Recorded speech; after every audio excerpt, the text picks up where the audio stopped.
Buenos días, hermanos, les saludo con la paz del Señor y también saludamos a nuestros amigos, hermanos que nos ven por el internet y por este medio de comunicación. Hoy día vamos a terminar esta trilogía que empezamos hace 2 semanas y el título de la enseñanza es las herejías que surgieron dentro del mismo cristianismo. Este es el tema número 3 y con esto acabamos esta trilogía. Amén. Esta es su tercera parte.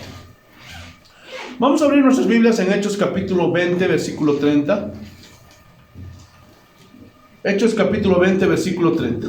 Y de vosotros mismos se levantarán hombres que hablen cosas perversas para arrastrar tras sí a los discípulos. Entonces, hoy día vamos a ver la última parte de esta trilogía, de estas herejías que surgieron dentro de la misma iglesia cristiana. Ya vimos las anteriores clases cómo surgió el montanismo, gloria a Dios, aleluya, y también vimos cómo, gloria a Dios, aleluya, entró la herejía de Marción, el marcionismo, gloria a Dios, que son herejías tempranas. Pero hoy día vamos a ver una herejía que no está entre las tempranas. Hay muchas herejías alrededor de la historia de la iglesia. Pudiéramos hablar también del arianismo, gloria a Dios. Pero no quiero meterme en todo eso. Pero sí estoy resaltando las partes más importantes, las herejías que tuvieron, gloria a Dios, aleluya, que trajeron, mejor dicho, más problemas dentro de la iglesia cristiana y que está hasta el día de hoy. Y hoy día vamos a hablar del falso evangelio de la prosperidad.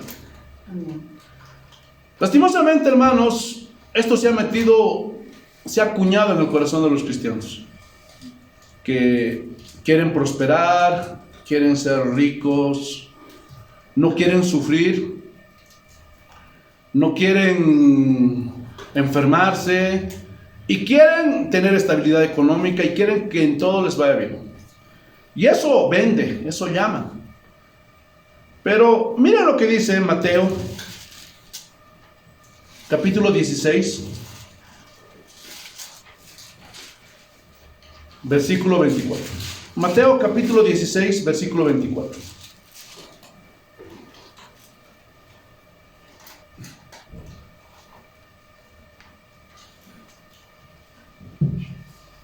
Búsquenlo ustedes en su Biblia Reina Valera. Yo lo voy a leer esto en Mateo. Te alabamos, Señor. Es lo mismo, sino que este es el lenguaje actual. Mateo capítulo 16, versículo 24. Amén. Amén. Gloria a Dios.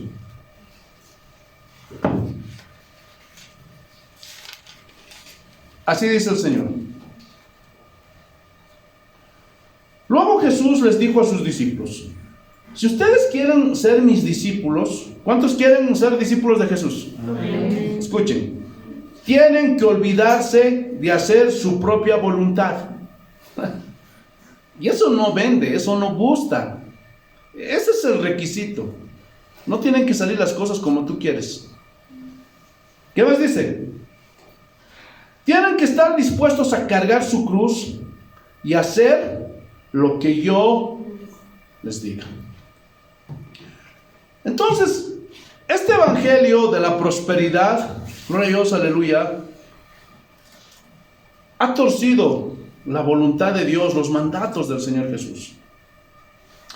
Porque la felicidad del día de hoy de los cristianos tiene que ver con las riquezas, con estar sano, con estar feliz, con no tener problemas. Gloria a Dios.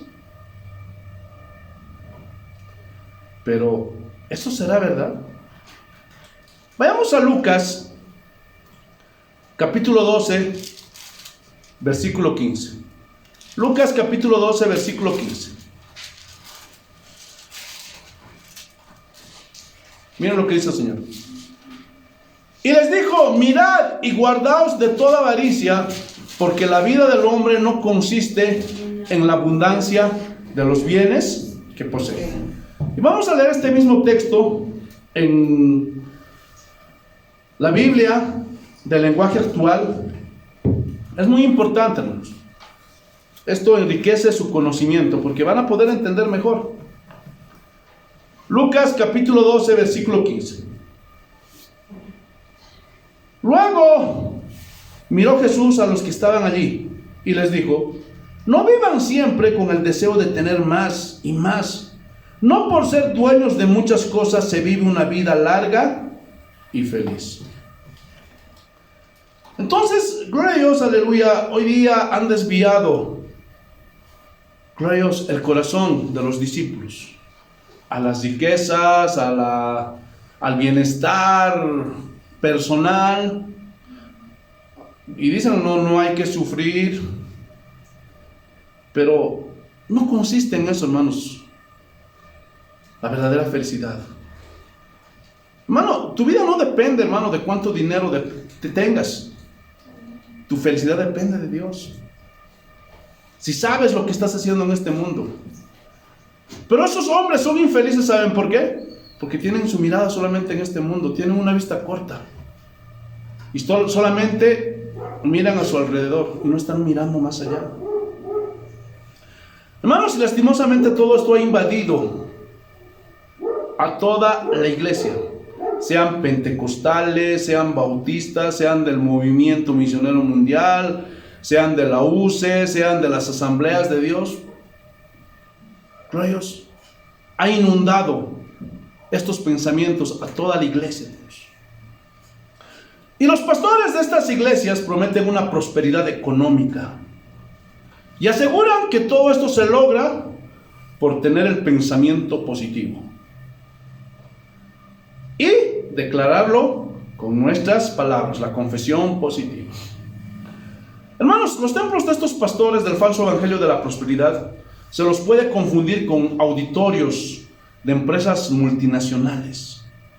Y sus sermones son solo motivacionales. Tú puedes, tú lo vas a lograr, tú vas a alcanzar, tú puedes cambiar tu futuro y todo eso. Entonces, en estas iglesias el pecado pasa a segundo plano y a veces ni siquiera se nombra el pecado.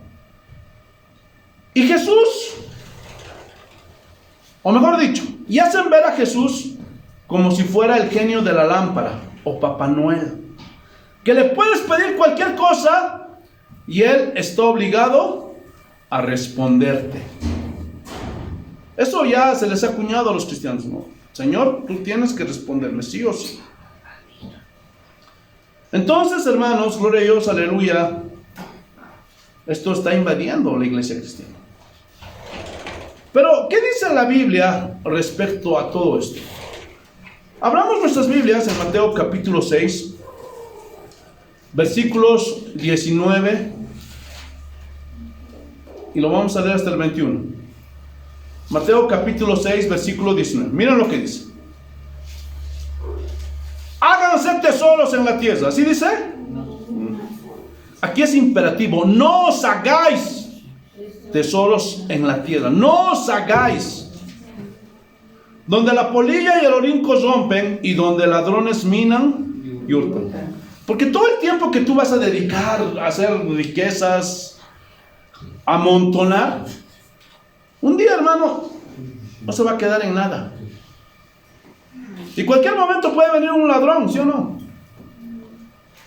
Por más bonita que sea tu casa, aunque sea última construcción, va a pasar los años y se va a ir deteriorando, ¿sí o no? Va a aparecer rajaduras, la humedad, el sol, ¿sí o no?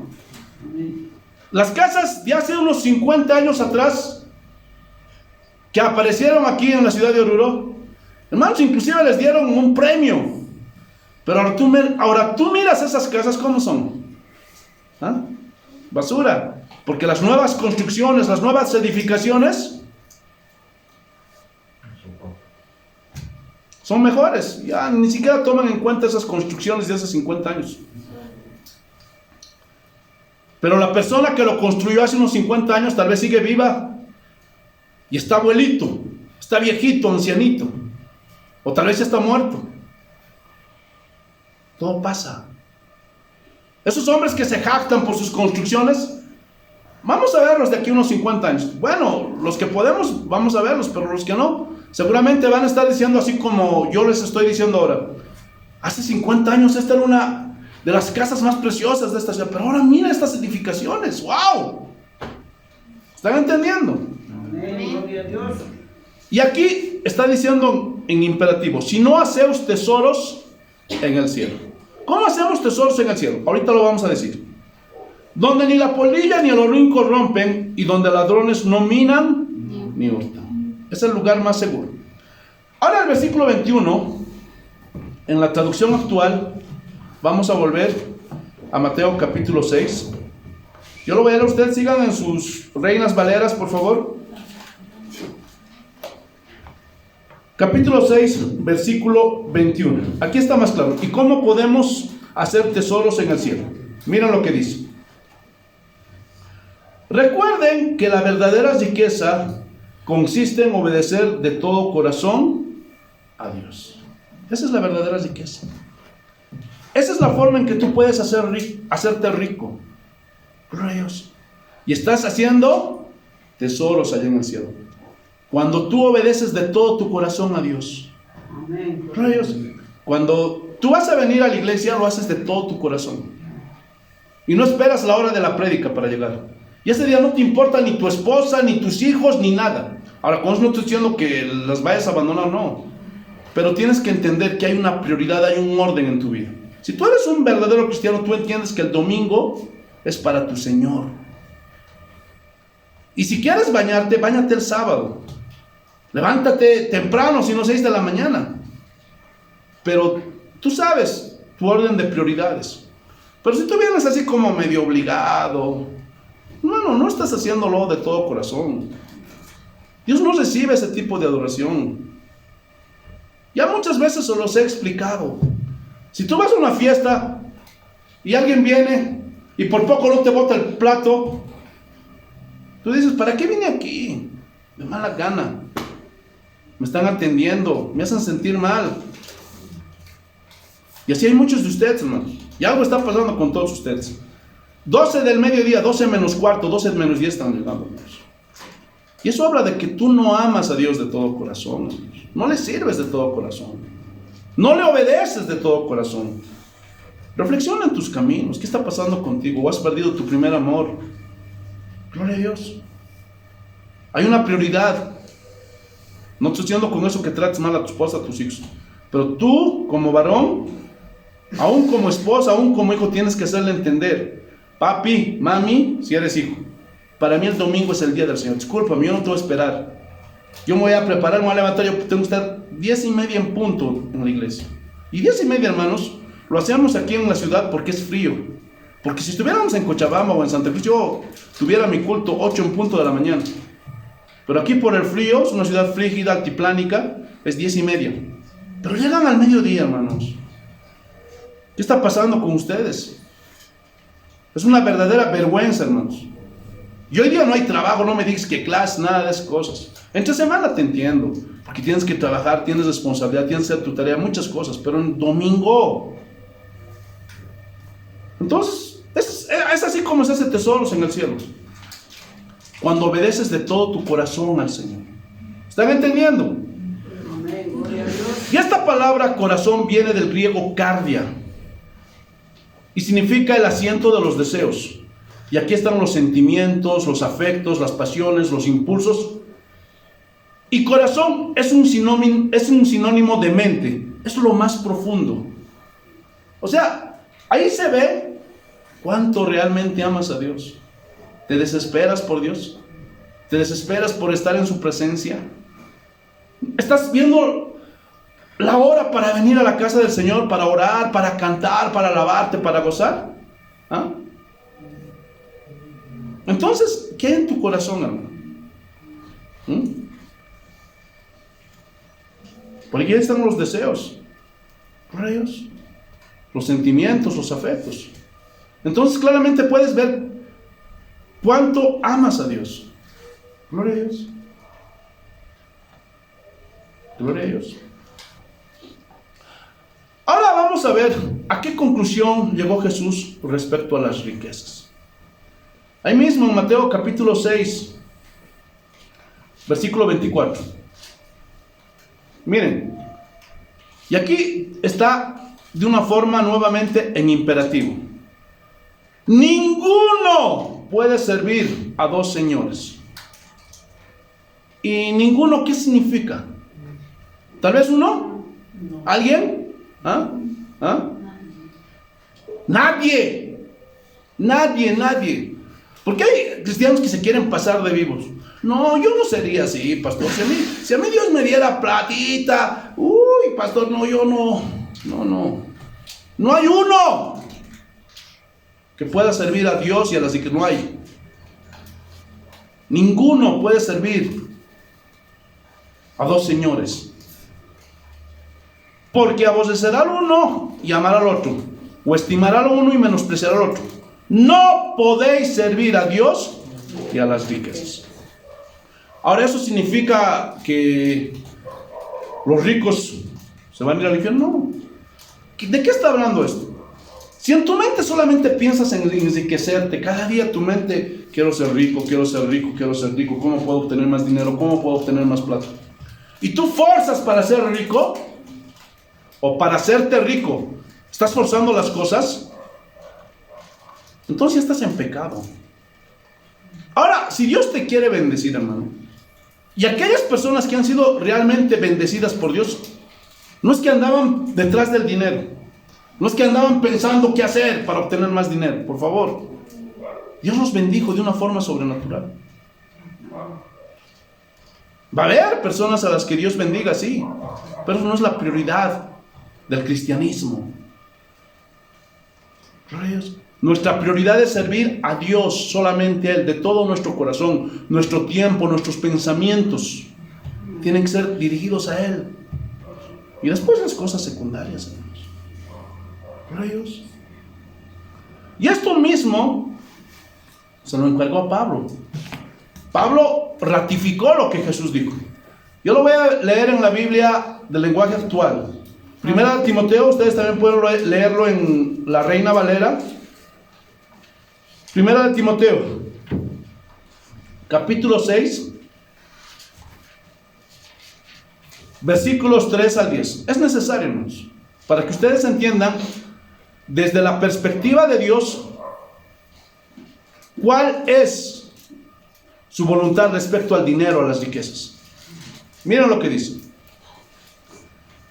Ustedes léanlo en la Reina Valera, si no, simplemente aquí está más claro.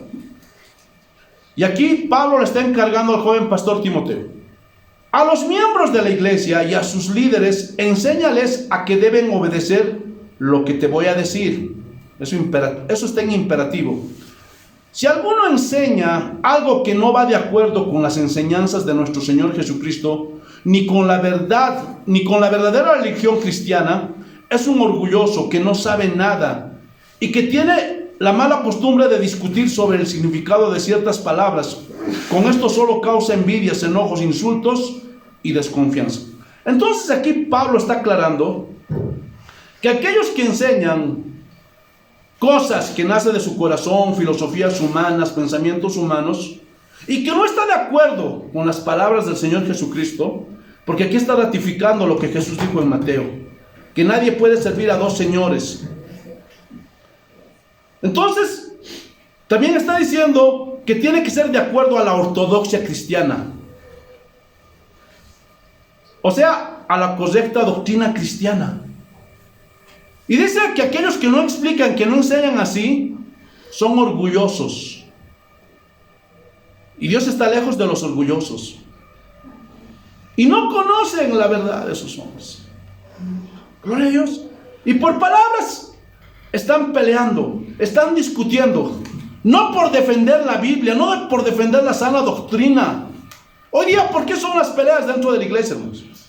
¿Ah? Que tienes que diezmar. Dios te ha mandado a diezmar. No, que no puedes diezmar. Te vas a ir al infierno. Por doctrinas secundarias. Y a veces por doctrinas humanas, hermanos. Por costumbres humanas.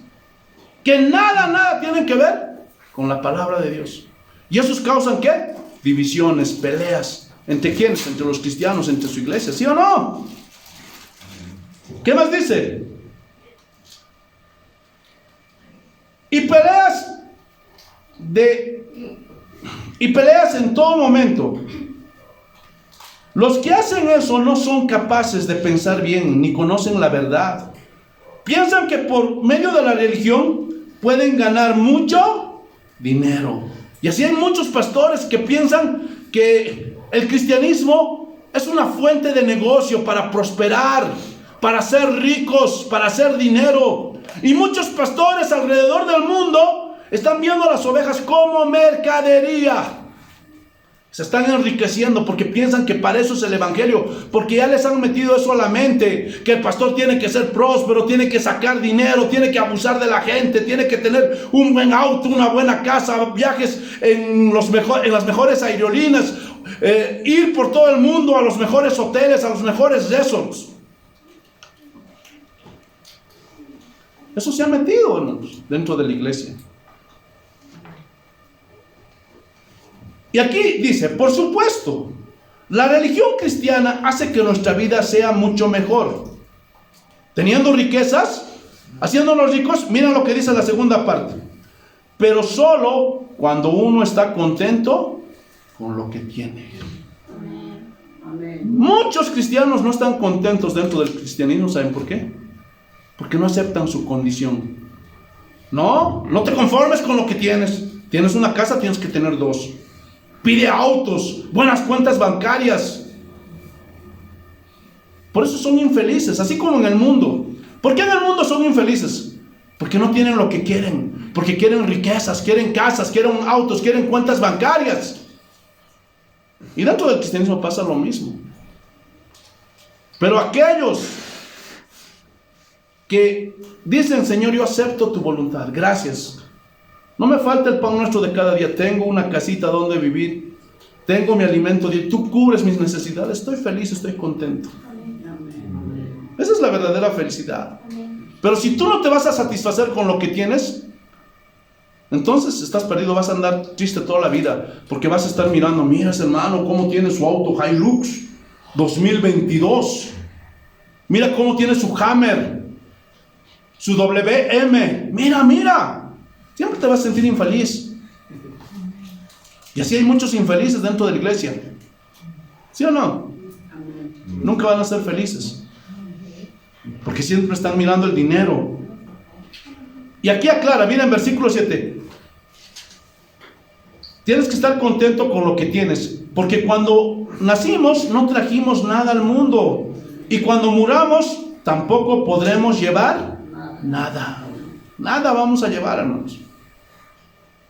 Así que debemos estar contentos de que tenemos ropa y comida. Amén. Si no te falta, ¿de qué estás peleando, discutiendo? Por dinero, por plata con la gente. Ya lo dijo Jesús. La verdadera felicidad no consiste en lo que tienes, sino si eres feliz con lo que tienes. ¿Sí o no? Gloria a Dios. ¿Qué más dice? Pero los que solo piensan en ser ricos, y ahí está tu mente trabajando, ¿cómo puedo tener plata? ¿Cómo puedo obtener esto? ¿Cómo puedo obtener aquello? ¿Qué dice? Caen en la trampa de Satanás. Son tentados a hacer cosas tontas y perjudiciales que terminan por destruirlos totalmente. Porque todos los males comienzan cuando solo se piensa en el dinero. Por el deseo de amontonarlo, muchos se olvidaron de obedecer a Dios y acabaron por tener muchos problemas y sufrimientos. Entonces, ¿qué es lo principal? Obedecer a Dios de todo tu corazón, no por obligación, no por presión, sino porque tú amas a Dios. Ahora, aquí surge una pregunta y vamos a entrar de lleno al tema. ¿Cómo este evangelio de la prosperidad se introdujo dentro de la iglesia cristiana? Escuchen, el origen de este falso evangelio surgió a fines del siglo XIX y comienzos del siglo XX allá en Estados Unidos. Por eso les dije que esta doctrina no es temprana. Es de reciente, de hace 2 siglos atrás. Escuchen, y en esos años había 3 corrientes de pensamientos que se entrecruzaban. Gloria a Dios. Allí en los Estados Unidos. Allí salieron los primeros motivadores. Es interesante, hermanos, la historia. Número 1, estaban haciendo el movimiento de dones y bautismos del Espíritu Santo. Es decir, había comenzado a surgir las iglesias pentecostales. Porque todas esas manifestaciones que hoy día se ven en la mayoría de las iglesias carismáticas, no hay registro en la historia de la iglesia. Ahora, con eso no estoy negando los dones del Espíritu Santo. Nosotros, los de Casa de Oración, creemos en los dones del Espíritu Santo. Pero no aceptamos ese desorden que hoy día se ve dentro de las iglesias. No nos dejamos guiar por las profecías. No, las profecías no las aceptamos al nivel de la palabra de Dios.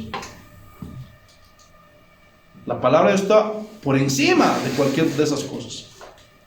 Pero, como dijo Pablo, todo lo hacemos decentemente y en orden.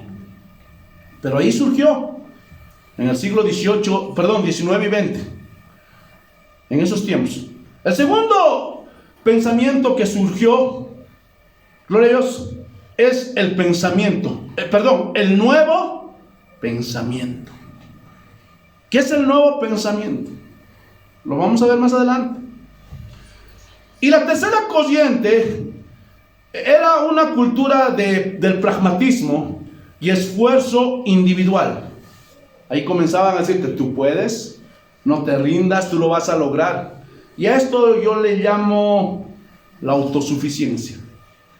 Ya no dependes de Dios, sino de ti mismo. Entonces, este nuevo contexto fue producto de un cambio en el ámbito religioso de los Estados Unidos. La mentalidad y la ética puritana habían sido cruciales para sentar las bases de la nación estadounidense. Fue el primer país cristiano evangélico. Toda su constitución estaba basada, hermanos, en la palabra de Dios, por si no lo sabían. Porque muchos hombres que habían escapado, gloria a Dios, en ese tiempo de la reforma, gloria a Dios, del viejo continente, se fueron a los Estados Unidos. Y con el paso del tiempo, el puritanismo y la teología calvinista fueron perdiendo terreno. Y entre 1790 y 1840 sucedió lo que se conoce el segundo gran despertar. Era un tiempo de gran pluralidad religiosa, donde se iniciaron diversos movimientos espirituales. Ahí comenzaron, hermanos, gloria a Dios, a surgir las religiones, las sectas. Por eso se lo conoce como el segundo gran despertar. Y muchos de estos movimientos se desenvolvieron dentro de los límites del cristianismo, es decir, según la palabra de Dios, como el fictinismo de Charles Finney o el movimiento de santidad metodista. Otros pretendían restaurar el cristianismo, tenían buenas intenciones, pero ya se los he dicho, con buenas intenciones no basta, porque el infierno está lleno de personas que tuvieron buenas intenciones. Gloria a Dios. Y la próxima semana vamos a entender mejor esto. Gloria a Dios, porque vamos a ver el periodo del canon. Pero estos hombres, con sus buenas intenciones, terminaron desviándose de la revelación bíblica. Ahí nacieron los testigos de Jehová, los mormones, también los adventistas y muchas sectas. Y muchos de estos movimientos se desenvolvieron, gloria a Dios, aleluya, para mostrar una nueva forma de espiritualidad. Pero estaban alejados de Dios y, por ende, de su palabra. Y es así que en las primeras décadas del siglo XIX el cristianismo norteamericano quedó fragmentado en muchas denominaciones y sectas. Aleluya. Y es aquí donde surgen los charlatanes y comerciantes de la fe. Y se aprovecharon de la situación y fundaron sus propias iniciativas pseudoespirituales. Otros predicadores sinceros de esa época se movilizaron, aunque tenían más entusiasmo que sana doctrina. Porque es verdad, hoy día dentro del cristianismo hay muchos que no es que sean herejes, pero no tienen el conocimiento. Y eso no entienden las personas, que no puede ser cualquiera pastor.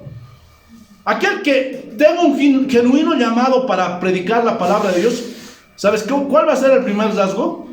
Va a comenzar a leer. Ya no se va a comenzar a tragar cualquier predicación, cualquier enseñanza.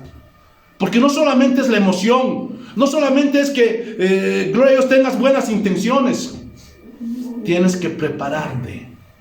Y tienes que comenzar a leer, a escuchar, buscar, gloria a Dios, información.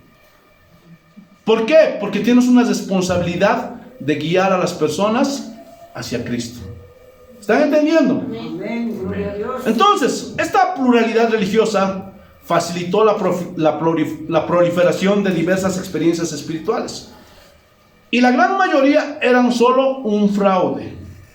Y no solo un cambio en el panorama religioso, sino también en el ámbito económico y social.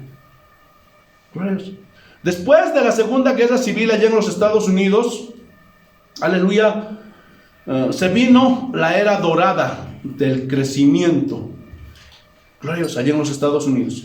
El estilo de vida puritano ya no encajaba en medio de la abundancia y la opulencia que se vivía en Estados Unidos.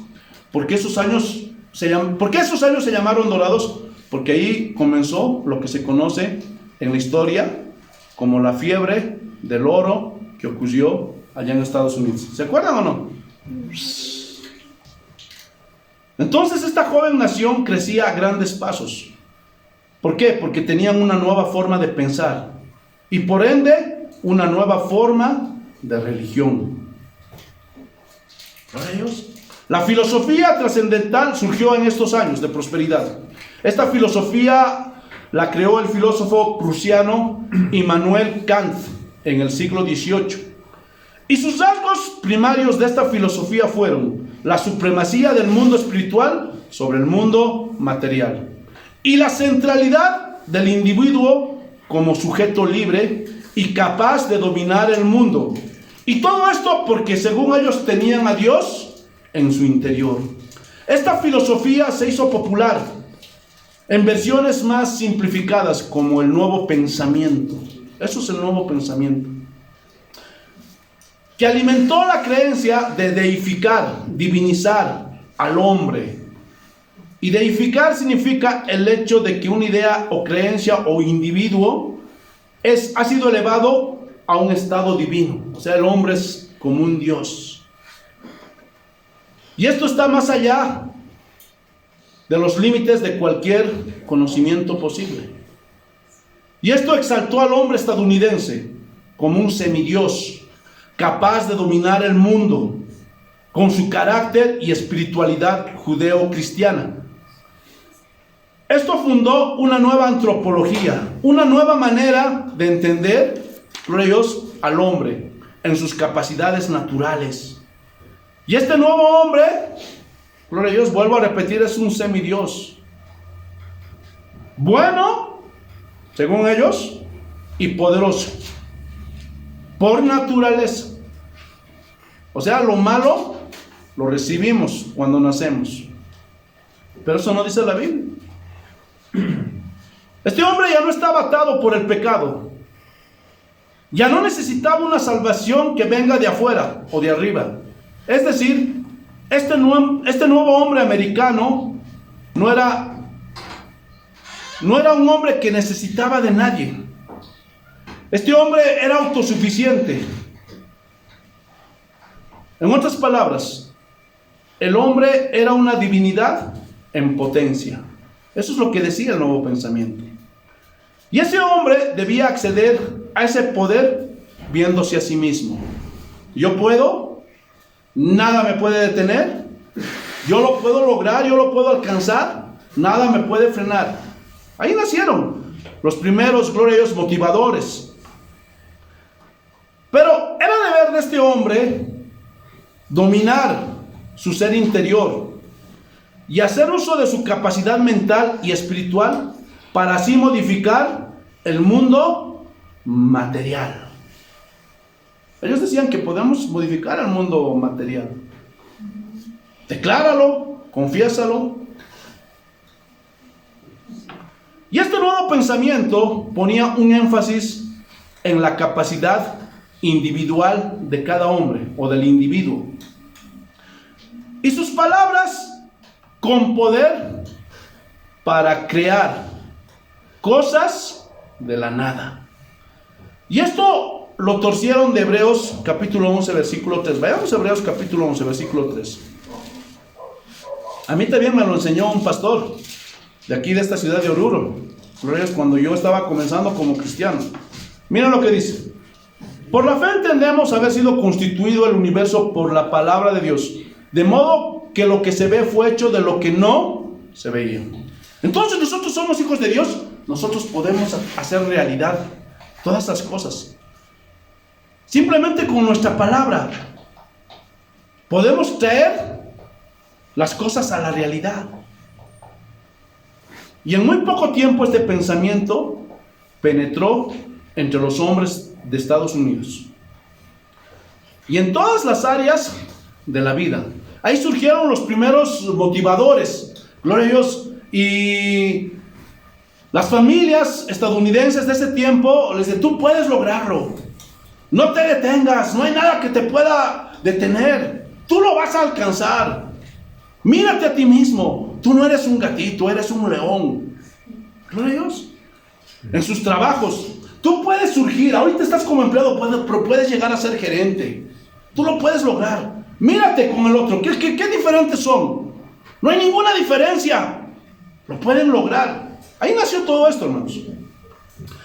Pero ¿qué fue lo peor de este pensamiento? Que encontró grietas en la iglesia cristiana y se metió en las prédicas dominicales, en los discursos de fe. Y el movimiento pentecostal fue el mejor ambiente para este sincretismo. ¿Por qué? Debido pues a su heterodoxia teológica. ¿Qué es la heterodoxia teológica? Es separarse de la doctrina cristiana. Porque los pentecostales, hermanos, escúchenme bien, desde siempre se han separado de la ortodoxia cristiana. Y para ellos es más importante las experiencias personales. Gloria a Dios. Siempre fueron así. Entonces todo esto se conectó por medio de un predicador, gloria a Dios, que su nombre era Esek William Kenyon. Vuelvo a repetir, Esek William Kenyon. Y su biografía dice que nació en 1867 en una familia pobre de la región de Nueva Inglaterra. Abrazó la fe cristiana a los 17 años en una iglesia metodista. Y a las pocas semanas, gloria a Dios, aleluya, lo pusieron a predicar. ¿Por qué? Porque decían que tenía una facilidad de palabra. Podía hablar en público fácilmente, pero carecía de conocimiento, o sea, del conocimiento doctrinal. Hermanos, y ese es el rasgo principal de los motivadores. Tienen una facilidad de palabra, te hacen reír y pueden manejar bien sus palabras y todo eso, pero no tienen un conocimiento doctrinal. Gloria a Dios. Vuelvo a repetir, para predicar, para enseñar, hermanos, ese hombre, ese joven que ha tenido llamado, tiene que prepararse para hablar. Tiene que tener un conocimiento doctrinal. No puede estar hablando cualquier chorizo por ahí, hermanos, por favor. Tiene que hablar conforme a las escrituras, y para eso tiene que tener un conocimiento de la ortodoxia cristiana. Y lastimosamente en muchas iglesias de hoy, así como a Kenyon, lo suben a predicar, lo suben a dirigir. ¿Por qué? Porque tienen facilidad de palabra, pero eso no es suficiente, hermanos. ¿Están entendiendo? Amén. Gloria a Dios. Kenyon fue nombrado diácono de la congregación, donde estuvo por 6 años. Después de esto tuvo una crisis de fe y abandonó la iglesia. Luego se mudó a la ciudad de Boston para trabajar como vendedor y tratar de cumplir su sueño de ser actor. Imagínense, ese hombre quería ser actor. Pero mientras tanto asistía a un colegio de oratoria, escúchenme bien, donde, gloria a Dios, aleluya, entró en contacto con la metafísica y el nuevo pensamiento. Porque en ese tiempo estaba, tú puedes lograrlo, lo vamos a hacer, nada nos puede detener. Ahí nacieron y estaba en contacto con ese tipo de gente. Y en 1893 Kenyon se casó con una mujer agnóstica que se llamaba Eva. Ni siquiera se casó con una cristiana, se casó con una mujer que no creía en Dios. Qué pena, nunca nació de nuevo este joven. Aleluya. Y ellos comenzaron a asistir a una iglesia bautista donde Kenyon revivió su fe junto a su esposa. Realizaron giras de pueblo en pueblo, así como... E iban a poblaciones así como Massachusetts, que estaba cerca de Boston. Aleluya. Y esta era una práctica muy común en ese tiempo. ¿Se acuerdan? No sé si alguna vez han visto la familia Ingalls. Iban predicadores y hacían sus sanidades y todo, y la gran mayoría de ellos eran fraudulentos. Era esa época, estaba de moda. Gloria a Dios, aleluya. Pasado el tiempo, Kenyon se unió a la iglesia bautista de libre albedrío, de doctrina arminiana. Fue nombrado ministro y abrazó el movimiento de santidad. Se dedicó a realizar campañas de sanidad y fundó muchas casas de fe donde curaba a los enfermos, gracias a los ejercicios que estimulaban la fe, según él. Es lo mismo que hoy día. Hermano, ejercita tu fe. No digas que estás enfermo, no digas que ejercita tu fe. Di, estoy sano, estoy sano, estoy sano. Yo puedo, yo soy bendecido, yo soy bendecido. Lo mismo. Ahí surgió todo esto, hermanos. También abrazó las enseñanzas wesleyanas sobre la sanidad completa del creyente. Escúcheme bien, para Kenyon la justificación y la santificación sucedían en un solo acto, y eso es una mentira. La justificación sí, pero la santificación es un proceso de todos los días hasta el día de nuestra muerte. Y según Kenyon, los creyentes adquirían la capacidad de ejercer poderes espirituales. Y por este motivo Kenyon empezaba a mezclar el cristianismo con enseñanzas del nuevo pensamiento, en especial el énfasis de la mente sobre la materia. Tengan cuidado con ese falso evangelio de la prosperidad, de la confesión positiva. Todo es metafísica. Todo esto viene desde los Estados Unidos, el nuevo pensamiento, hermanos. Y para Kenyon, Dios era un espíritu que había creado un mundo espiritual. Y por consecuencia, era regido por leyes espirituales. Y lo material apenas era un revestimiento. O sea, como una carcasa, como algo que solo cubre. Hermanos, el evangelio de Kenyon consistía en que la muerte y resurrección de Jesús había restaurado los derechos legales sobre el mundo espiritual. Y según él, el pecado era una inhabilidad para controlar estas leyes. Y se reflejaban en la pobreza y la enfermedad. Lo mismo que hoy día. O sea, si alguien es pobre, no, es que estás en pecado. O si alguien se enferma, no, es que tú estás haciendo algo malo. Entonces, ¿qué pecadora debe ser Pablo? ¿Sí o no? ¿Qué pecadora debe ser Job? ¿Qué pecadora debe ser Epafrodito? Timoteo. Pero ahí surgió este falso evangelio, hermanos. Seguimos avanzando. Entonces, la salvación, según Kenyon, consistía en recuperar los derechos legales sobre el mundo espiritual y dominar las leyes que lo regían. Escuchen, según Kenyon, los cristianos, o mejor dicho, el cristiano lleno del Espíritu Santo era un superhombre, pero ese superhombre aún estaba como en un embrión dentro del cristiano. ¿Por qué? Porque no estábamos sacando el potencial y somos como un embrión. Pero si tú tienes el Espíritu Santo, ya eres, gloria a Dios, un superhombre. Eso es lo que decía este hombre. Kenyon decía, los cristianos deben ejercitar ese potencial que llevaban dentro. ¿Cómo? Mediante actos de fe. Y yo me acuerdo que una vez vi un capítulo de esto del Chavo del Ocho. ¿Se acuerdan? Amén. Perdón, del Chapulín Colorado. Cuando, gloria a Dios, se encuentra con un fakir y él tenía control. Glorioso sobre la materia. Y agarraban gloriosos un palo caliente que estaba casi al rojo vivo porque estaba ardiendo en fuego y agarraba y no me va a doler, no me va a doler, no me va a doler. Y lastimosamente hoy día muchos pastores les están enseñando a ejercitar ese tipo de creencias. Di que estás sano, no digas que estás enfermo, di que tu papá está bien. Y algunos, peor, están metiendo fetichismo, porque te dan así collarcitos para que te cuelgues, así como del hermano Víctor, y esto te va a proteger. Y todo eso es diabólico, satánico.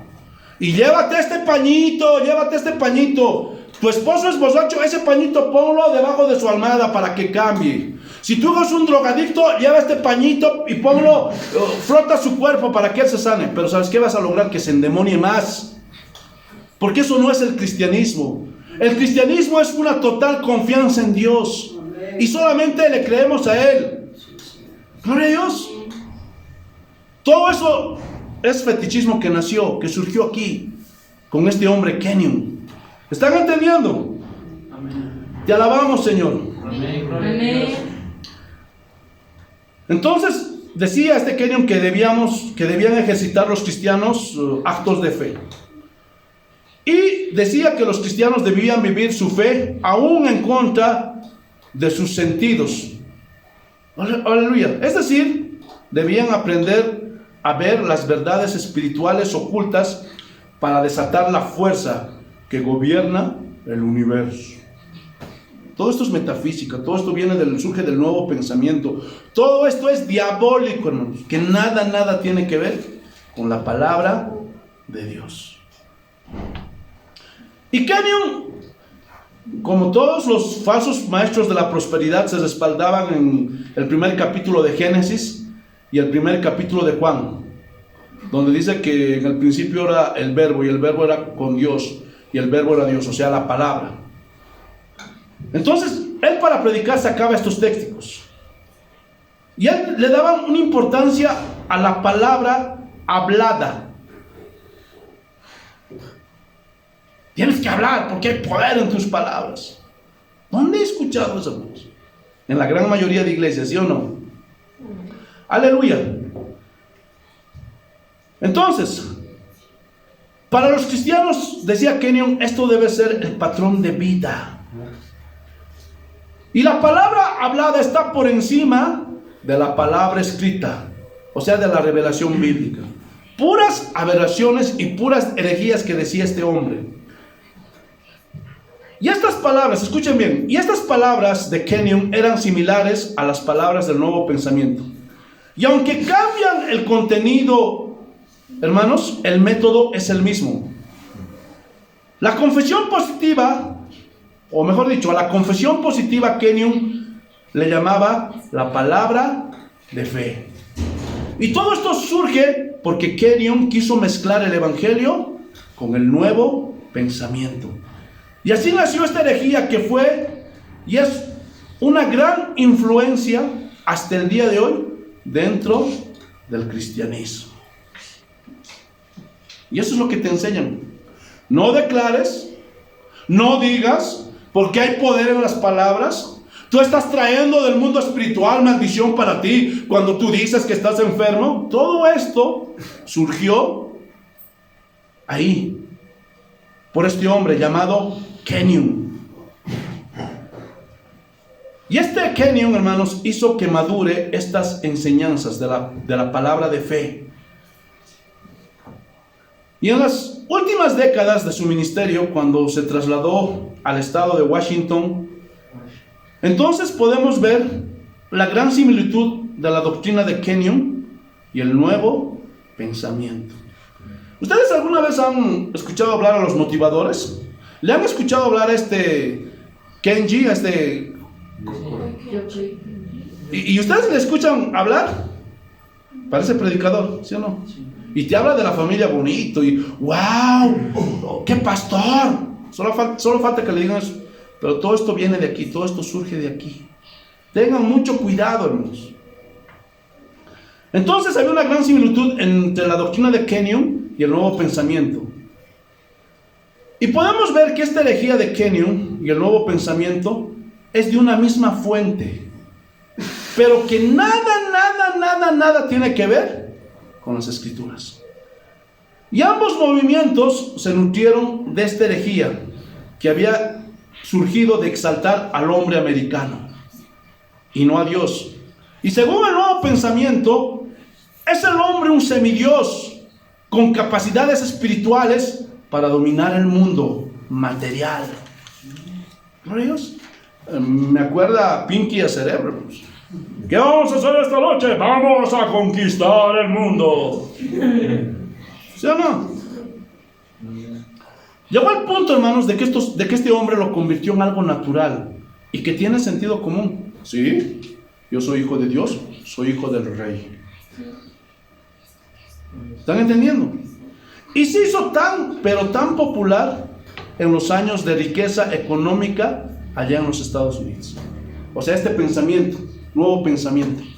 Reyes, nosotros podemos lograrlo, nosotros lo vamos a alcanzar. Ahí surge todo esto, hermanos. Esto explica, hermanos, la coincidencia entre la doctrina de Kenyon y el nuevo pensamiento. Ahí surgieron los dos de esta misma fuente, de exaltar, de deificar al hombre, de divinizar al hombre. Escuchen, la influencia de Kenyon fue modesta durante su vida, es decir, en este tiempo todavía no le habían dado mucha importancia. Más tarde logró entrar en contacto Kenyon con algunos pastores reconocidos del movimiento pentecostal y fue muy cercano al predicador pentecostal William Durham, aunque es difícil determinar quién influyó a quién. Gloria a Dios. Porque los pentecostales, como siempre, no respetaban la doctrina cristiana. Y cuando alguien habla acerca de las manifestaciones espirituales, de los dones espirituales, no, es que tú eres uno. No, es que ellos no toman en cuenta la Biblia y se dejan llevar por sus emociones. Y eso está mal. Nunca respetaron, hermanos. Las profecías muchas veces de ellos están por encima de la palabra de Dios. Y así siempre fueron, hermanos, los pentecostales. Por eso la historia no determina quién influyó a quién. Gloria a Dios. Y en el año de 1920 la familia Kenyon se mudó a California, donde se acercaron a varios líderes del avivamiento de la calle Azusa de 1906, a la cabeza de William J. Seymour.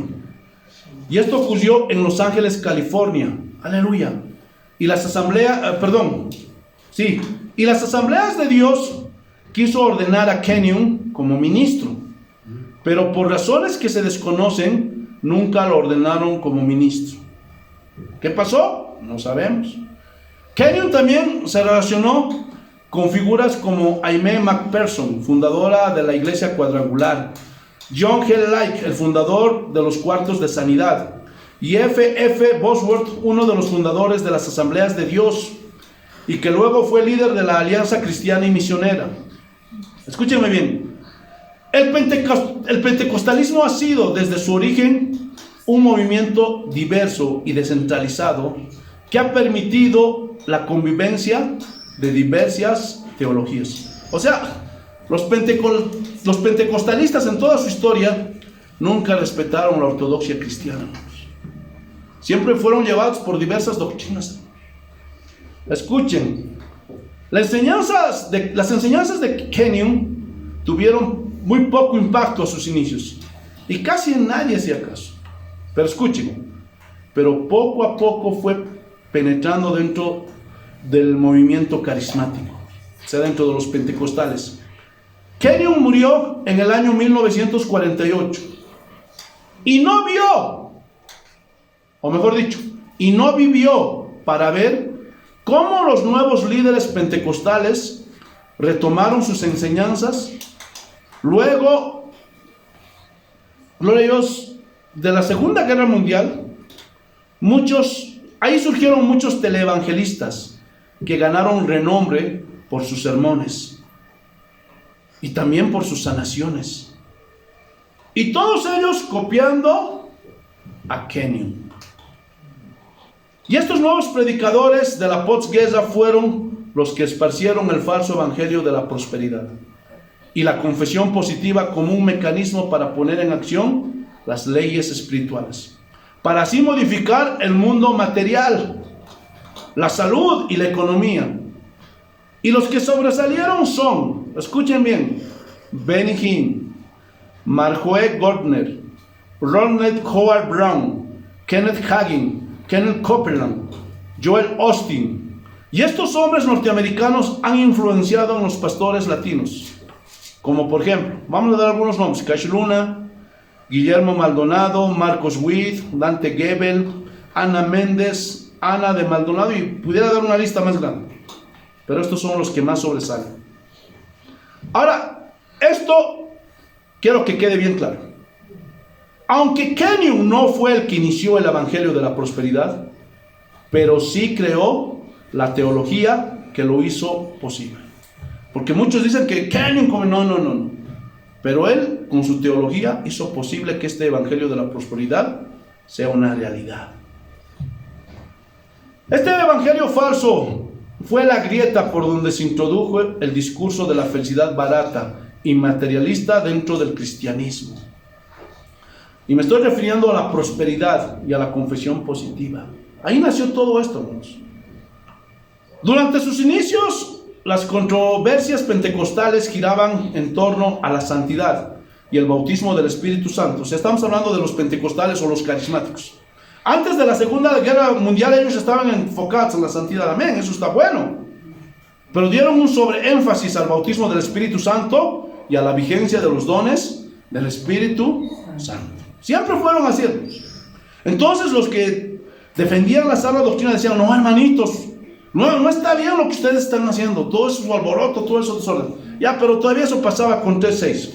Pero escuchen, después de la Segunda Guerra Mundial, las enseñanzas de los pentecostales cambiaron, dieron un giro, cambiaron de rumbo, y se dio énfasis a las riquezas, a la felicidad en esta vida y el poder que lo hacía posible. El falso evangelio de la prosperidad, gloria a Dios, hermanos, surgió en parte porque existía una teología previa que afirmaba la idea de que el hombre era capaz de dominar el mundo material con su mente y con sus palabras. O sea, me estoy refiriendo al nuevo pensamiento que surgió en el siglo XIX y parte del XX. Tú lo puedes lograr, tú lo puedes alcanzar, tú puedes cambiar tu realidad. Enfócate, mírate. Tú eres pobre, pero puedes ser rico. Estás enfermo, pero puedes ser sano. Tienes problemas en tu matrimonio, pero puedes ser feliz. Y todo esto surge de este falso evangelio. Generalmente, hermanos, estas iglesias pentecostales se enfocan en eso. Y se olvidan de que el pecado trae consecuencias. ¿Sí o no? Voy a poner un ejemplo. Un hombre que golpea a su esposa, la maltrata, cada domingo bebe, viene borracho y le golpea, le tapa el ojo, le maltrata, no le da para cubrir las necesidades de ella, de sus hijos. Aleluya. Sobre todo, y por otra parte también es adúltero, engaña a su esposa, tiene sus amantes. Entonces, la esposa de él un día se cansa y dice: yo voy a dejar a este hombre, lo voy a abandonar, ya no puedo más. La mujer se va. Y en ese momento el hombre entra en desesperación: me abandonó mi esposa, me dejaron mis hijos. Y en ese momento no va a faltar un hermanito bien intencionado: ¿tienes problemas con tu esposa? ¿Te ha dejado tu esposa, amigo? Acércate a Cristo. Dios quiere restaurar tu hogar, quiere. Bueno, eso sí es verdad, pero no de la forma como ellos lo dicen, porque ese hombre tiene que recibir las consecuencias de su mal proceder. ¿Sí o no?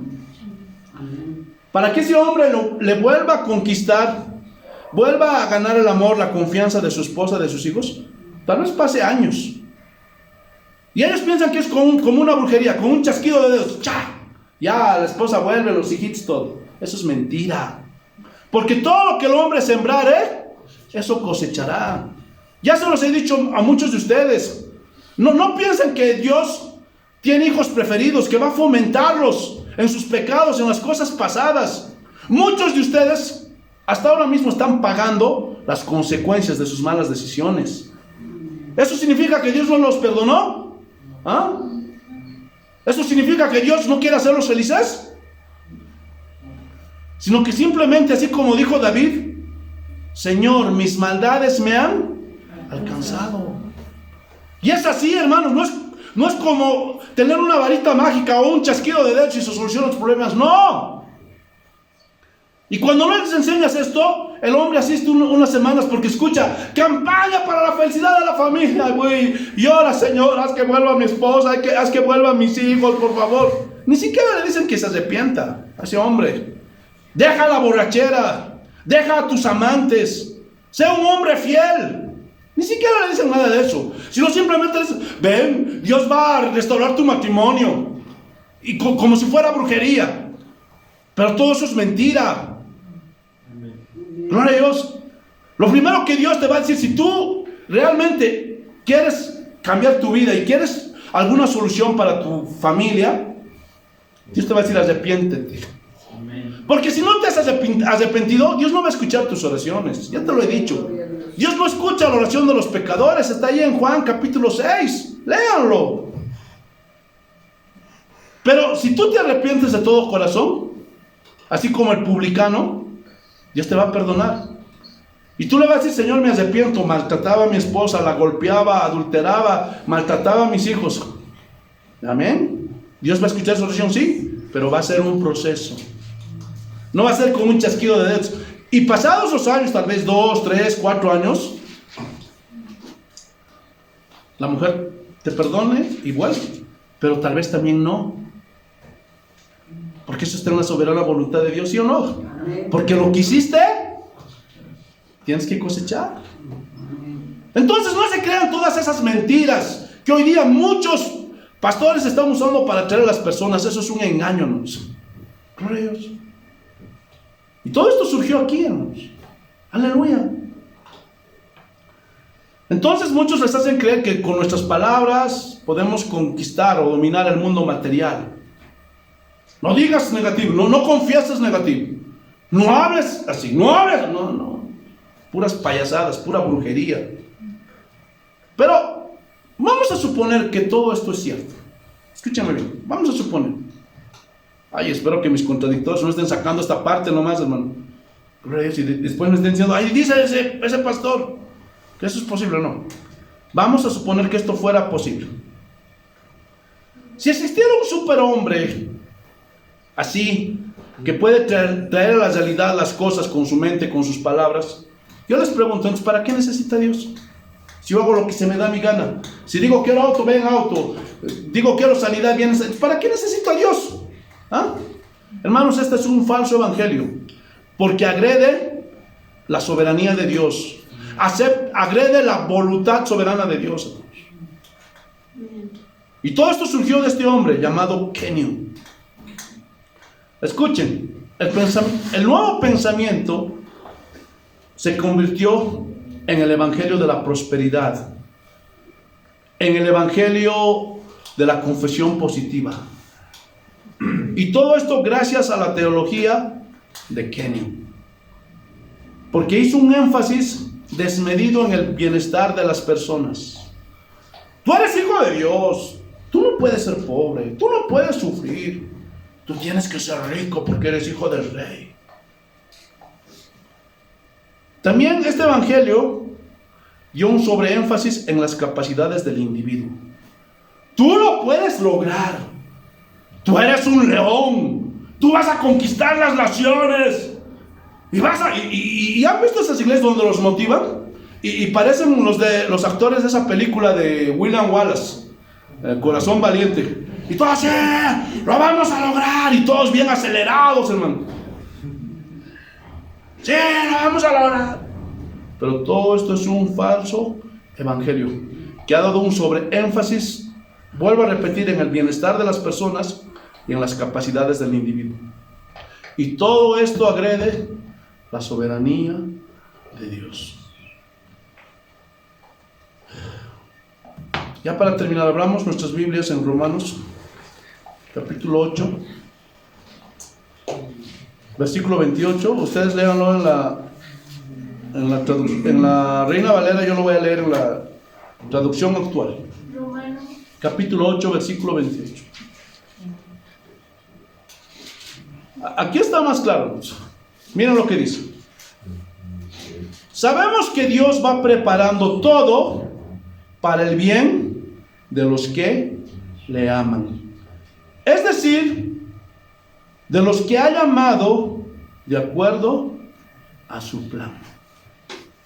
¿Qué quiere decir todo esto? Todo lo que nos vaya a pasar en esta vida, hermanos. Estoy hablando para los cristianos. Para el que no es cristiano, por favor, no es para ti, es para los cristianos. Porque tú crees las promesas de Dios. Dice que Él va a preparar todo para el bien de los que le aman. Todo lo que te sucede, enfermedad, escasez, pobreza, sufrimiento, tribulación, todo Dios lo está preparando para tu bien, para el bien de los que le aman. Y dice, es decir, de los que Él ha llamado de acuerdo a su plan. O sea, Dios tiene un plan para sus hijos. Ya está ahí. Nada de lo que nos pase, por eso a los cristianos, es casualidad, hermanos. Y nosotros no podemos modificar nada de eso con nuestras palabras. ¿Se imaginan si Pablo hubiera querido modificar el plan que Dios tenía para él? Te reprendo, Satanás, quita este dolor de mis ojos. ¿Se imaginan? ¿Habría la posibilidad de pensar eso? No, porque todo eso estaba de acuerdo al plan que Dios tenía para Pablo. Tú puedes decir, yo estoy sufriendo, estoy llorando, estoy enfermo. Si eres cristiano, recuerda que Dios está preparando todo eso porque Él tiene un plan para ti. Amén, gloria a Dios. Gloria a Dios. Y este evangelio de la prosperidad, de la confesión positiva, agrede todo esto. Todo el plan que Dios tiene para con sus hijos, para con su iglesia.